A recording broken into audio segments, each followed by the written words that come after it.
नमस्कार दोस्तों, आप सभी का स्वागत है टारगेट विद नीतीश पर। दोस्तों, आज के इस एपिसोड में हम देखेंगे एंशिएंट हिस्ट्री के पार्ट 6 को, जो पूरी तरह जो है प्रीवियस ईयर क्वेश्चन पेपर्स पे आधारित है। तो आइए शुरू करते हैं आज का ये महत्वपूर्ण भाग। मेरा नाम है नीतीश कुमार। पहला प्रश्न है, भगवान बुद्ध के महापरिनिर्वाण के बाद पहली बौद्ध संगति हुई थी। ऑप्शन ए है राजगृह, ऑप्शन बी है गया में, ऑप्शन सी है पाटलिपुत्र में, ऑप्शन डी है वैशाली में और ऑप्शन ई है इनमें से कोई नहीं या इनमें से एक से अधिक। भगवान बुद्ध के जो महापरिनिर्वाण हो गई अर्थात मृत्यु हो गई जब कुशीनगर में, तो उसके बाद जो है बौद्ध धर्म से संबंधित जो विभिन्न विचार थे गौतम बुद्ध के, उनके व्यापक स्तर पर प्रचार प्रसार के लिए जो है बौद्ध संगतियों का आयोजन किया गया। कुल 4 बौद्ध संगतियों का आयोजन किया गया और पहली जो बौद्ध संगति का आयोजन किया गया वो अजात शत्रु के समय में राजगृह में हुआ और दूसरी बौद्ध संगति वैशाली में हुई थी कलाशोक के समय में, और तीसरी बौद्ध संगति अशोक के समय में पाटलिपुत्र में हुई थी और चौथी बौद्ध संगति कश्मीर में कनिष्क के समय हुई थी। तो यहाँ प्रश्न था पहली बौद्ध संगति कब हुई थी, तो इसका सही उत्तर हो जाएगा राजगृह यानी कि राजगीर, जो अजात शत्रु के समय में हुई थी। अगला प्रश्न, गौतम बुद्ध की जीवन से संबंधित कौन सा विकल्प सही है? ऑप्शन ए है जन्म लुम्बिनी, ऑप्शन बी ज्ञान प्राप्ति बोध गया, ऑप्शन सी प्रथम प्रवचन सारनाथ, ऑप्शन सी निधन कुशीनगर और ऑप्शन ई है इनमें से कोई नहीं या इनमें से एक से अधिक। तो दोस्तों, इसमें गौतम बुद्ध के जीवन से जुड़ी घटनाएं और स्थान का नाम दिया गया है। जैसे कि गौतम बुद्ध का जन्म जो है लुम्बिनी में हुआ था, ये बिल्कुल सही है। इसी तरह ज्ञान प्राप्ति की अगर बात की जाए गौतम बुद्ध का, तो बोध गया में हुआ था, ये भी बिल्कुल सही है। प्रथम उपदेश यानी कि प्रथम प्रवचन उन्होंने जो है सारनाथ में दिया था, ये भी बिल्कुल सही है। और उनका निधन जो है वह कुशीनगर में हुआ था, ये भी बिल्कुल सही है। इस प्रकार आप देख रहे हैं इनमें से एक से अधिक जो है सही उत्तर होगा। तो क्वेश्चन नंबर 2 का सही उत्तर हो जाएगा ई नंबर, ई होगा इसका सही उत्तर, इनमें से एक से अधिक यानी कि सभी जोड़े सही है।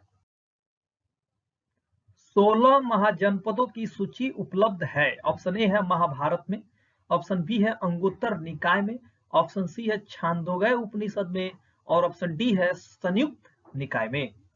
16 महाजनपदों की सूची में जो अंगुत्तर निकाय है उसमें जो है 16 महाजनपदों की सूची उपलब्ध है। तो क्वेश्चन नंबर 3 का सही उत्तर हो जाएगा बी। अंगुत्तर निकाय क्या है? अंगुत्तर निकाय एक बौद्ध ग्रंथ है जिसमें 16 महाजनपदों की सूची उपलब्ध है। क्वेश्चन नंबर 4 है, ईसा पूर्व 6ठी सदी में विश्व की प्रथम गणतंत्रात्मक व्यवस्था कहां थी? ऑप्शन ए है वैशाली में, ऑप्शन बी है एथेंस में, ऑप्शन सी है स्पार्टा में और ऑप्शन डी है पाटलिपुत्र में। तो विश्व की प्रथम गणतंत्र की अगर बात की जाए तो ईसा पूर्व 6ठी शताब्दी में विश्व की प्रथम गणतंत्र वैशाली में थी। वैशाली को जो है विश्व का प्रथम गणतंत्र माना जाता है। तो क्वेश्चन नंबर 4 का सही उत्तर हो जाएगा ए वैशाली। गौतम बुद्ध को एक देवता का स्थान किस राजा के युग में प्राप्त हुआ? ऑप्शन ए है अशोक, ऑप्शन बी है कनिष्क, ऑप्शन सी है चंद्रगुप्त विक्रमादित्य, ऑप्शन डी है हर्ष। गौतम बुद्ध को एक देवता का स्थान कुषाण वंश के संस्थापक कनिष्क के समय में हुई थी। तो क्वेश्चन नंबर 5 का सही उत्तर हो जाएगा बी कनिष्क। नालंदा विश्वविद्यालय की स्थापना का युग है। ऑप्शन ए है मौर्य, ऑप्शन बी है कुषाण, ऑप्शन सी है गुप्त, ऑप्शन डी है पाल। आप जानते हैं कि नालंदा विश्वविद्यालय जो है प्राचीन समय में बौद्ध दर्शन के अध्ययन के लिए विश्व प्रसिद्ध था। उसी अध्ययन के लिए चीनी यात्री हेनसांग भी जो है नालंदा विश्वविद्यालय आया हुआ था। और नालंदा विश्वविद्यालय की अगर स्थापना की बात की जाए तो ये कुमार गुप्त द्वारा हुई थी। तो गुप्त वंश का शासक था कुमार गुप्त। तो नालंदा विश्वविद्यालय की स्थापना के युग क्या है? गुप्त युग। तो क्वेश्चन नंबर 6 का सही उत्तर हो जाएगा सी गुप्त।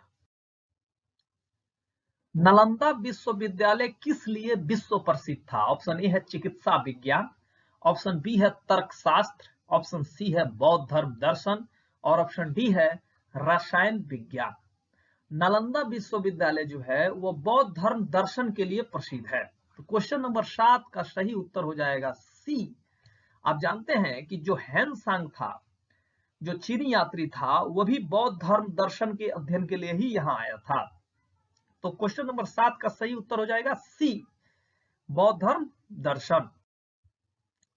क्वेश्चन नंबर 8 है, प्रथम मगध साम्राज्य का उत्कर्ष किस शताब्दी में हुआ था? ऑप्शन ए है ईसा पूर्व 4वीं शताब्दी, ऑप्शन बी है ईसा पूर्व 6वीं शताब्दी, ऑप्शन सी है ईसा पूर्व 2री शताब्दी, ऑप्शन डी है ईसा पूर्व 1ली शताब्दी।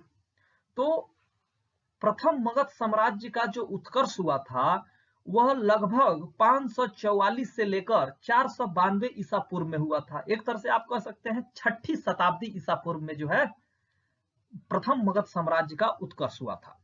अगर प्रथम मगध साम्राज्य की बात की जाए तो इसकी स्थापना ऐसा माना जाता है पुराणों के अनुसार कि बृहद्रथ वंश था जो प्रथम वंश इस पे मगध पे आधिपत्य जमाया, और इस वंश का पहला राजा जरासंध था जिसने ग्रीवृज को अपनी राजधानी बनाई। ग्रीवृज को ही आज के समय में राजगृह के नाम से जाना जाता है।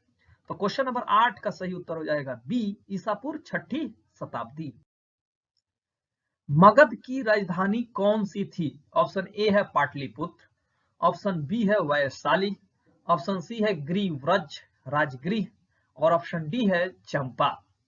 मगध की राजधानी कौन सी थी? यह प्रश्न जो है बीपीएससी में पूछा गया है और 47वीं बीपीएससी 2005 में पूछा गया है। तो आप जानते हैं कि मगध की राजधानी जो है शुरू में जरासंध के समय में ग्रीवव्रज था, और बाद में जब उदयन शासक हुआ तो उसने जो है मगध की राजधानी पाटलिपुत्र स्थापित किया। तो यहाँ प्रश्न था कि मगध की राजधानी सर्वप्रथम कौन थी, ये प्रश्न तो है नहीं, बाद में कौन बना दी गई ये भी नहीं है। यहाँ पे डायरेक्ट प्रश्न है कि मगध की राजधानी कौन सी थी। तो यहाँ पाटलिपुत्र भी ऑप्शन सही है और ग्रीवव्रज भी सही है, क्योंकि ग्रीवव्रज जो है शुरू में था और बाद में पाटलिपुत्र हुआ। तो क्वेश्चन नंबर 9 का यहाँ 2 ऑप्शन सही है, ए और सी। तो बीपीएससी द्वारा जो है 2 ऑप्शन जो है सही दिए जाने के कारण इस प्रश्न को रद्द कर दिया गया था। तो क्वेश्चन नंबर 9 का सही उत्तर हो जाएगा ए और सी। नंद वंश के पश्चात मगध पर किस राजवंश ने शासन किया? ऑप्शन ए है मौर्य, ऑप्शन बी है शुंग, ऑप्शन सी है गुप्त, ऑप्शन डी है कुषाण, और ऑप्शन ई है इनमें से कोई नहीं या इनमें से एक से अधिक। नंद वंश के पश्चात मगध पर किस राजवंश ने शासन किया? तो मौर्य वंश ने जो है, आप जानते हैं कि जो घनानंद था वह नंद वंश का जो है सबसे अंतिमवा शासक था, और चाणक्य जो विष्णुगुप्त के नाम से जाना जाता है, कौटिल्य के नाम से जो है इतिहास में फेमस है, उसने जो है शपथ लिया था कि नंद वंश के हम समूल विनाश करेंगे। और उसके बाद जो है चंद्रगुप्त मौर्य, उसने जो है मौर्य वंश की स्थापना की। तो नंद वंश के पश्चात मगध पर किस राजवंश ने शासन किया? मौर्य वंश ने। तो क्वेश्चन नंबर 10 का सही उत्तर हो जाएगा ए नंबर, मौर्य वंश। जिसके ग्रंथ में चंद्रगुप्त मौर्य का विशिष्ट रूप से वर्णन हुआ है वह है, ऑप्शन ए है भास, ऑप्शन बी है शूद्रक, ऑप्शन सी है विशाख दत्त, और ऑप्शन डी है अश्वघोष। आप जानते हैं कि विशाख दत्त जो है, जो पुस्तक लिखे हैं मुद्रा राक्षस, उसमें जो है मौर्य साम्राज्य के बारे में जानकारी मिलती है, साथ ही साथ चंद्रगुप्त मौर्य के बारे में भी जो है उसमें काफी विस्तृत रूप से सूचना प्राप्त होता है। तो क्वेश्चन नंबर यहाँ पर 11 का सही उत्तर जो होगा सी नंबर होगा, विशाख दत्त, जिसका रचना है मुद्रा राक्षस। आगे बढ़ते हैं। निम्नलिखित में से मगध का कौन सा राजा सिकंदर महान के समकालीन था? ऑप्शन ए है महापद्म नंद, ऑप्शन सी है घननंद, ऑप्शन सी है सुकल्प, और ऑप्शन डी है चंद्रगुप्त मौर्य। महापद्म नंद के उत्तराधिकारियों की संख्या पुराणों तथा बौद्ध ग्रंथों में 8 मिलती है। इस वंश का अंतिम शासक घननंद था जो सिकंदर का समकालीन था।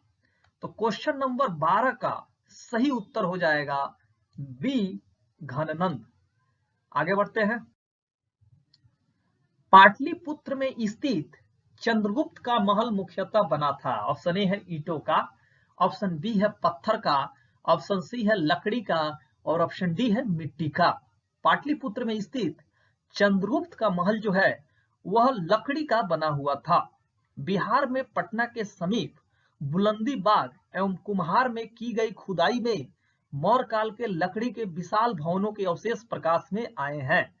इन्हें प्रकाश में लाने की श्रेय की बात की जाए तो स्पूनर महोदय ने लाया है। तो पाटलिपुत्र में स्थित चंद्रगुप्त का महल मुख्यतः बना था लकड़ी का। तो क्वेश्चन नंबर 13 का सही उत्तर हो जाएगा सी, लकड़ी का।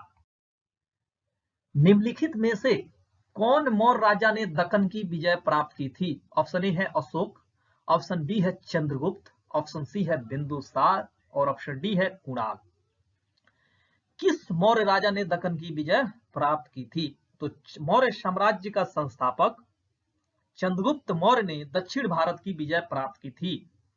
इस संदर्भ में अगर बात की जाए तो अशोक के अभिलेख, जैन एवं तमिल साक्ष्यों से भी जानकारी मिलती है।